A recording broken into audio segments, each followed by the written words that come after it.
Olá, como vamos com os estudos? Vamos hoje dar seguimento ao nosso curso de Direito Civil para enfrentarmos os temas finais do chamado Direito das Obrigações. Hoje o nosso encontro é destinado a irmos desvendando o tema pagamento. Pagamento é o tema de hoje. Pagamento ou adimplemento ou cumprimento são três expressões que servem para a indicação de uma mesma realidade, a realidade do cumprimento voluntário e espontâneo da obrigação através da entrega da prestação nas condições de tempo, lugar e modo indicados no ajuste, indicados na avença. Nós começamos a falar, a partir de agora então, sobre pagamento que é tratado pelo Código Civil nos dispositivos relativos aos artigos 304 e seguintes da legislação codificada. Vou trazer à sua tela o slide inicial do artigo 304, em que o legislador cuida de já ir disciplinando o tema pagamento. Como você sabe, desde o nosso primeiro encontro, nós observamos aqui que as obrigações são relações jurídicas de caráter transitório. São concebidas como relação jurídica para terem um termo inicial, um momento da sua constituição, a execução e um fim. Na verdade, as relações obrigacionais não são relações que tendam à perpetuidade, muito ao contrário, elas tendem à extinção. E qual é o modo natural de extinção de uma relação obrigacional? Aquela extinção que provoca a liberação do devedor do vínculo, de devedor e credor, daquele vínculo que os une. Ora, o meio natural de extinção da relação obrigacional é justamente o pagamento. Quando nós quisermos saber ou nos perguntarmos sobre qual é a via, o modo natural de extinção da relação obrigacional, claro, a resposta vem simples, objetiva, rápida, a ponta da língua, é o pagamento. Agora, o que significa pagamento em termos específicos e termos técnicos ou diante de conceitos rigorosos do direito privado? Nós diríamos que o pagamento representa a entrega espontânea da prestação ao credor pelo devedor nas condições de tempo, lugar e modo indicados no ajuste. Então, cada vez que eu tenha uma entrega espontânea da prestação ao credor realizado pelo devedor nas condições de tempo, lugar e modo ajustados, eu tenho o pagamento, ou o adimplemento, ou o cumprimento. Alguns autores até chegam a dizer que, na verdade, pagamento nada mais é do que a entrega da prestação de modo devido, ou o cumprimento da obrigação de modo devido. E de fato é isto. É o primeiro meio natural, efetivo de extinção da relação obrigacional. O pagamento é, então, objeto de uma disciplina jurídica específica. Específica porque essa disciplina jurídica do pagamento é ultra importante, já que cabe ao sistema, cabe ao legislador, sobretudo, garantir da melhor maneira possível que as relações obrigacionais se extingam pela via do pagamento. A disciplina jurídica auxilia muito nisso e, claro, o nosso legislador procura realizá-la de uma maneira adequada e de uma maneira a favorecer cada vez mais o pagamento. Então, quando nós falamos em pagamento, você que está aí diante do seu computador, você que está apenas ouvindo e me vendo, você que está ouvindo, me vendo e vendo o código, quando eu falo em pagamento, certamente você pensa, há algumas questões sobre pagamento. E essas questões precisam estar postas. Quem é que disciplina isto? Por exemplo, quem é que deve pagar? Ou quem é que pode pagar? A segunda dúvida, a quem se paga? A quem se deve pagar? A terceira dúvida, o que se paga? O que se paga? A outra dúvida, quando se paga? Em que momento se deve pagar? Então examinem vocês que quando nós pensamos em pagamento, há muitas questões a serem respondidas. E a grande preocupação do legislador inicialmente está de fato colocada na direção, no sentido de responder a essas indagações. Por isso, quando falamos em pagamento, a partir aqui já do artigo 304 do Código, você vai verificar que o legislador, de modo denodado, de modo empenhado, visa a nos dar respostas objetivas a respeito disso. Querem ver? Acompanhem comigo a leitura dos dispositivos. Vamos raciocinar sobre elas, vamos enquadrar essas respostas no domínio da doutrina, vamos avaliar o que é que significam essas respostas que o próprio legislador nos oferece. E aí no artigo 304, você percebe que o legislador começa a responder exatamente aí, aquela pergunta: quem deve pagar? Então, o 304 e seguintes, já de início, procura nos fornecer respostas objetivas sobre isso. E diz o legislador: qualquer interessado na extinção da dívida pode pagá-la usando dos meios conducentes à exoneração do devedor. Ponto. Veja que esta dicção, este modo pelo qual o legislador se comunica conosco, nesse pequeno texto, no enunciado do artigo 304, é o modo que nos faz crer em algo bastante importante. A quem o legislador está prestigiando aqui? Ele está prestigiando a figura do credor. Por que prestigiando a figura do credor? Porque ele está facilitando o mais possível o pagamento. Tanto assim que o legislador está nos dizendo: não importa quem paga. Não é só o devedor quem pode pagar. Porque outras pessoas podem pagar. Terceiros interessados na extinção da dívida podem também pagar. Não há nenhum problema. Veja que aqui, mais uma vez, evidentemente, o legislador parte de uma regra de valor. Isto é, Sua Excelência o credor. Quem há de ser satisfeito aqui é ele. E, evidentemente, a legislação há de colaborar para que esse resultado se manifeste. Daí o legislador dizer-nos no artigo 304, olha, qualquer pessoa interessada na extinção da dívida pode pagá-la. Sabemos nesse momento, portanto, que não só o devedor, mas também terceiros podem pagar. Agora veja, à medida em que a gente desça os olhos, corra os olhos para o parágrafo, a gente percebe que os terceiros que podem pagar também não são todos iguais. Veja que os terceiros que podem pagar não são todos iguais. E esta percepção o legislador tem. Por que tem? Porque entre esses terceiros, acho que eu intuo isso e você também, à medida em que a gente dialogue aqui intensamente sobre isto, eu sei, você sabe, que há terceiros que são interessados juridicamente na extinção. E há terceiros que não são interessados juridicamente na extinção da dívida. E eu explico para você o que é que significa ser terceiro interessado diretamente ou juridicamente na extinção, ou ser terceiro não interessado na extinção. Aquele que é interessado na extinção é interessado juridicamente na extinção porque sabe que se a dívida não for saldada, ele poderá, por exemplo, ser chamado na linha sucessiva como o responsável. Já aquele que é desinteressado é aquele que tem interesse na extinção da dívida, mas não tem um interesse jurídico nela. O seu interesse é de outra índole, é de outra ordem. É um interesse apenas voltado, claro, à extinção, mas sem nenhum propósito jurídico extraordinário. E há uma diferença nisto? Há uma diferença nisto. Porque veja só, diz o legislador no parágrafo único, o legislador diz no parágrafo único: igual direito cabe ao terceiro não interessado se o fizer em nome e à conta do devedor, salvo oposição deste. Veja só que, na verdade,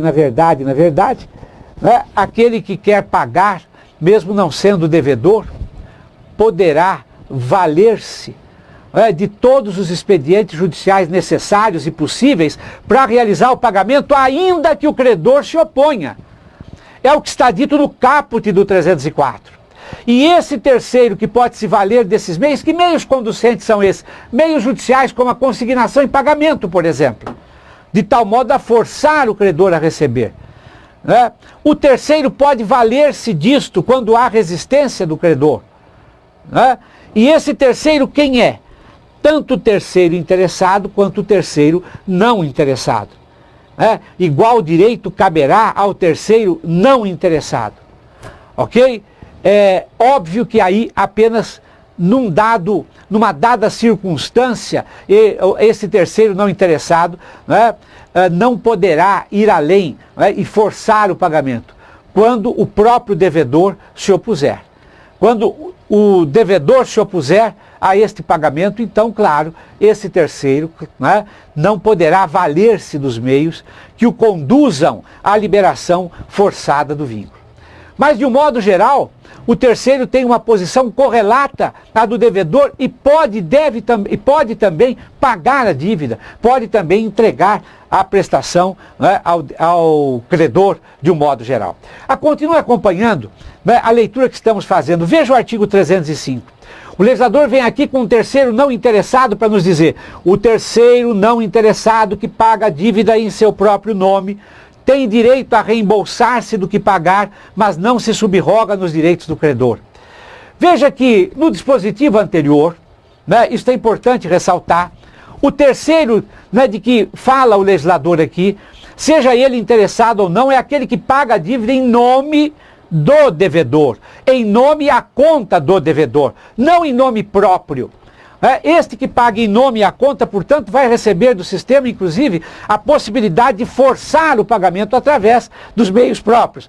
Não é a mesma situação retratada pelo artigo 305, porque no artigo 305 o legislador faz referência ao terceiro não interessado, né, mas que paga em seu próprio nome. Ora, professor, é possível que um terceiro não interessado pague a dívida em seu próprio nome? Eu digo claríssimo que é. Sem dúvida que é. E por que é permitido? Porque o credor tem o direito a ser satisfeito. Quem irá satisfazê-lo? Tanto faz. Se é o próprio devedor, se é o terceiro não interessado. O detalhe do 305 é o detalhe que ele não vai realizar o pagamento em nome à conta do devedor. Ele vai realizar o pagamento em nome próprio. E isto é possível. E aí vai dizer o legislador, quando isto acontece, sendo ele não interessado, então, ele passará a ter o direito a reembolsar-se, né, daquilo que pagou. Mas ele não se subroga nos direitos do credor. Opa, complicou. Né? Ele não se subroga. Mas o que significa não se subrogar? Você já ouviu essa expressão, subrogação? Subrogação significa substituição. Então aqui o legislador dá ele, diz ao terceiro, olha terceiro, você paga em seu próprio nome? No problem, pode pagar, vai lá, paga, não tem drama.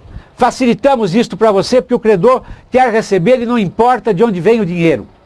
Mas você não substituirá o credor frente ao devedor depois.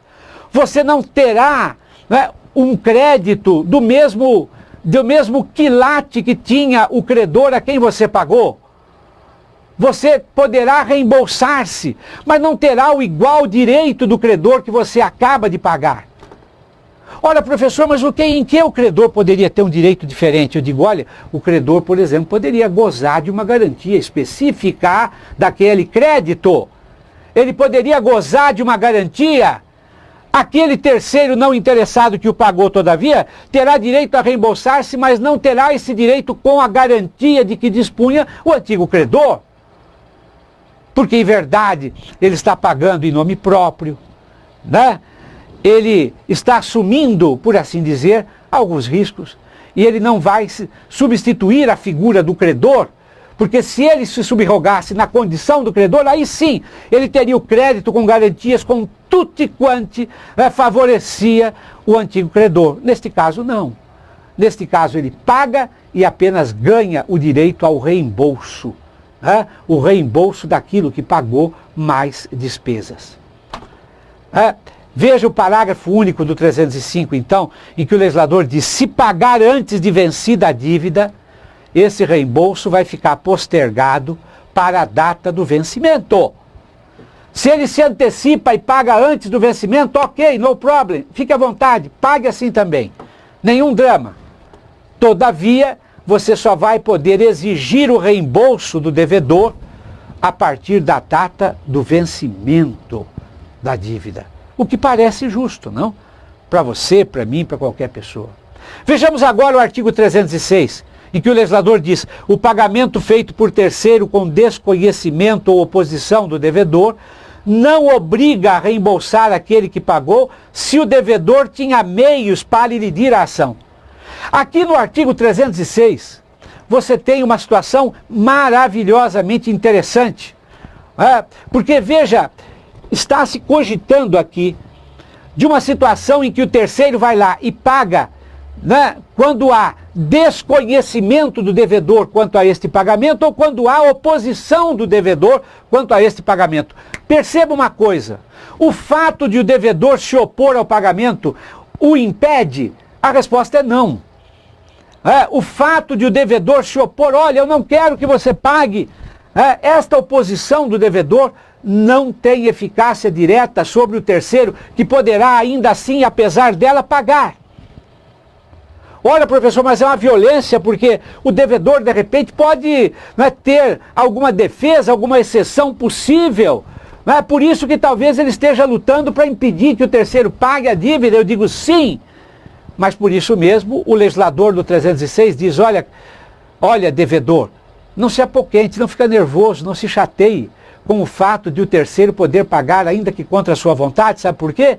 Porque você poderá manejar contra ele, quando ele vier buscar o reembolso, todas as exceções que você tinha contra o original credor.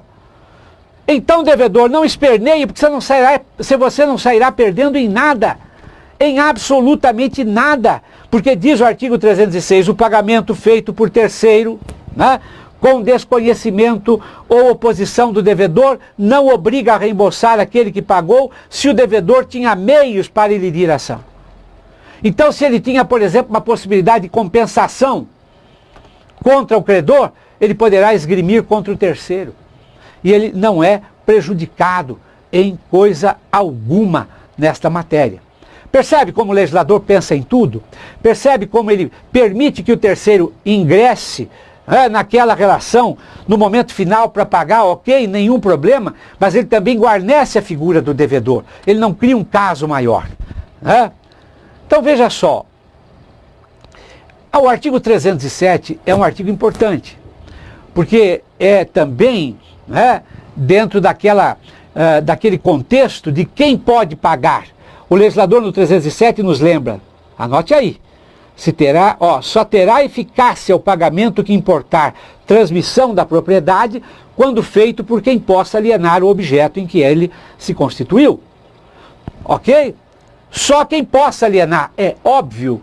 Suponha um contrato de compra e venda. Um contrato de compra e venda o que é? Senão a obrigação assumida pelo devedor de transmitir futuramente a propriedade de um certo bem mediante o pagamento de um preço.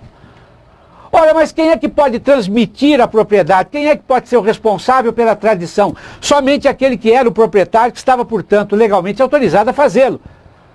Logo, diz o artigo 307, se o pagamento consistisse, ou se vier a consistir na transmissão da propriedade, só aquele que esteja devidamente autorizado a isso é que pode fazer o pagamento. Aí não há como um terceiro intervir.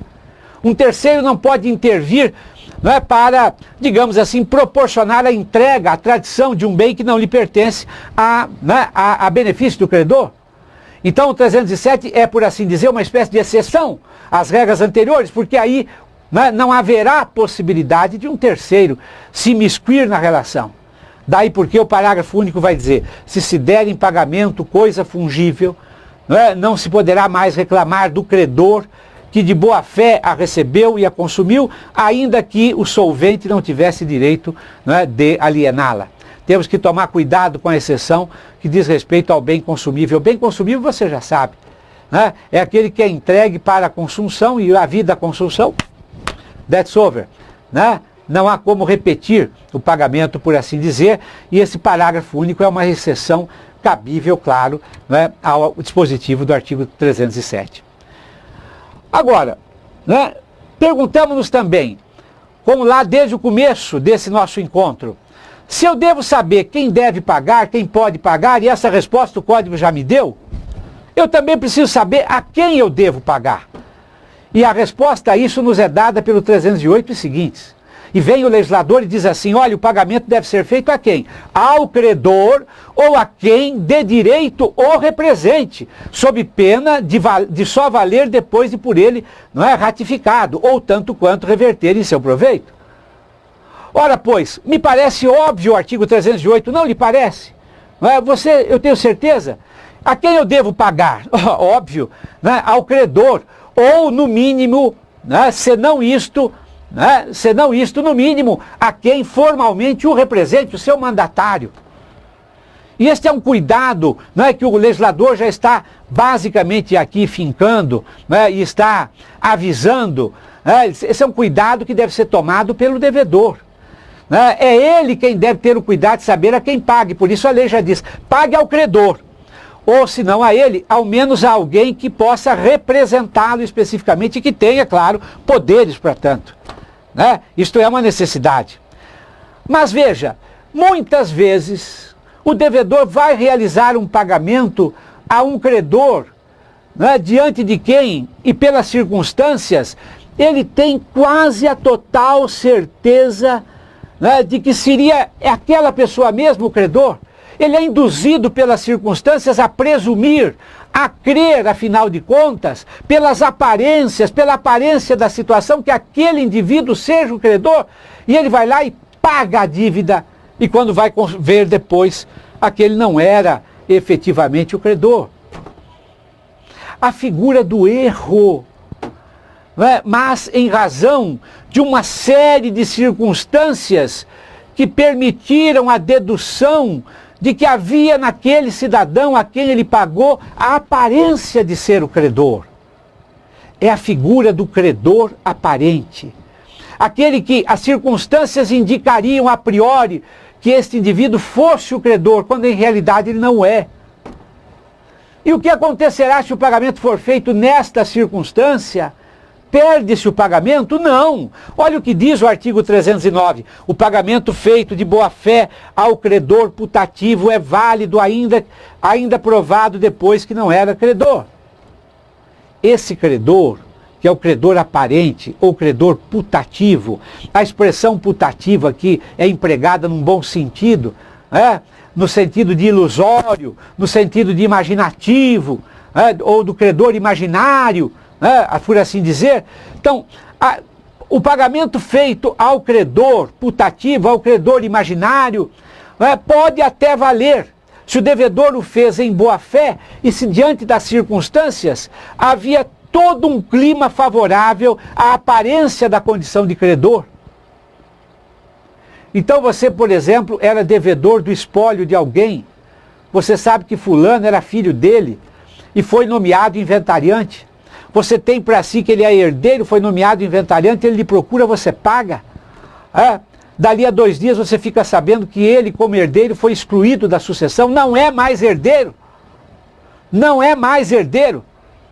Olha, mas ele era filho, olha, eu olho para o Código Civil, eu vejo, olha, é um herdeiro legítimo e necessário. Eu digo, sim, era a princípio, mas foi excluído da sucessão. É possível, praticou um fato indevido, foi excluído da sucessão. E você então, neste caso, teria feito, né, um pagamento a um credor putativo, a um credor imaginário. Então o que diz a lei? Pagamento feito em boa fé? Havia circunstâncias gerais que permitiam a aparência de credor, né, em relação àquele indivíduo a quem você pagou? Ótimo! Se assim era, se assim é, no problem. Né? Será possível então que esse pagamento seja considerado válido em razão da sua boa-fé, da aparência e da aparência da condição de credor. Veja como o legislador pensa em tudo, e é necessário pensar, estamos aqui num regime jurídico cujos princípios fundamentais incluem o princípio da boa-fé objetiva, né, de onde a gente pode extrair esta teoria da aparência, por sinal. E aí vem, né, o artigo 310 para nos dizer, olha, não vale, e não vale mesmo, o pagamento cientemente feito ao credor incapaz de quitar, se o devedor não provar que em benefício dele efetivamente se reverteu o pagamento.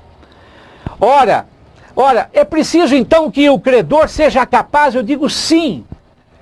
Sim, porque veja, você, devedor, só se libera, né, da sua dívida, só se libera do vínculo se você obtém, né, uma declaração daquele que somente sendo capaz poderá prestar, a declaração de quitação, que afinal de contas é a prova aprovada do pagamento, né, e do seu efeito, né, consecutivo, que é o efeito da liberação do vínculo.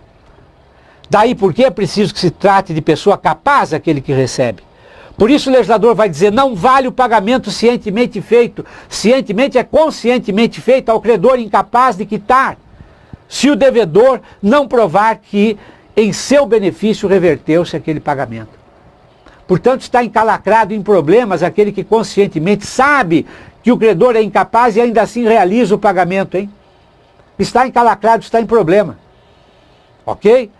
Por isso mesmo, vamos então, né, ao artigo 311, porque é preciso que saibamos quem é que pode receber esse pagamento não sendo, né, o próprio credor. Então diz o legislador no 311, considera-se autorizado a receber o pagamento aquele que porta a quitação, salvo se as circunstâncias contrariarem, né, a presunção daí resultante. Professor, quem é que porta a quitação? Quem é que porta a quitação? Ora, pensemos juntos nisto, não. Só tem um credor que porta consigo a quitação, né? O credor de obrigação representada por um título de crédito. Porque o próprio título, quando entregue, é a quitação, não? Por isto, diz o legislador, considera-se autorizado a receber aquele que porta o título, que é em si já a quitação. O portador da quitação, por exemplo.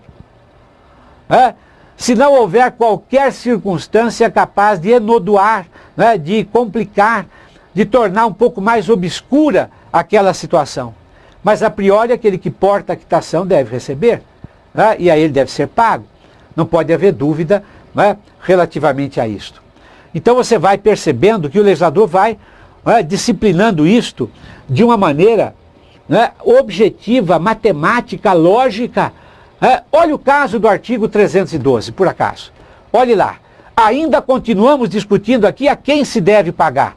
E vem o legislador no 312 e diz assim, se o devedor pagar ao credor, apesar de intimado da penhora feita sobre o crédito ou da impugnação a ele oposta por terceiros, o pagamento não valerá contra estes, que poderão constranger o devedor a pagar de novo, ficando-lhe ressalvado o regresso contra o credor.